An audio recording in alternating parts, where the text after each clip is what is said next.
మీ అన్నయ్య business trip మీద బ్యాంకాక అబ్బే ఆ ఊరు కాదు నా ఓపిక ఉండదు వదిన మనిషిలో ఆఫీస్ కోసం అని చెప్పి ట్రిప్ మీద ట్రిప్ వేసి మనిషి నీరసించిపోయాడు వదిన.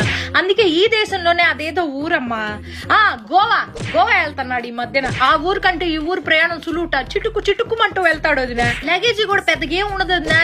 రెండు నిక్కర్లు పట్టుకెళ్తాడు. నిక్కర్లు ఏందయ్యా అంటే ఫార్నాలతో మీటింగ్ రాజ్యం మామూలు విషయం కాదు, ఫ్యాషన్ గా ఉండాలంటాడు. ఫ్యాషన్ అని అల్లాడిపోతా ఉంటాడు మనిషి. ఆ ఊరు వెళ్ళేటప్పటికి ఒక్కసారి కూడా ఫోన్ కలవదు వదిన. ఎప్పుడు చూసినా స్విచ్ ఆఫ్ అని వస్తుంది. ఏందండి స్విచ్ ఆఫ్ అంటే? రాజ్యం నేను చాలా లోతెట్టు ప్రాంతాల్లో ఉంటా, నాకు ఫోన్ చేయడానికి ప్రయత్నించబాక, మీకోసమేగా ఇదంతా అంటాడు.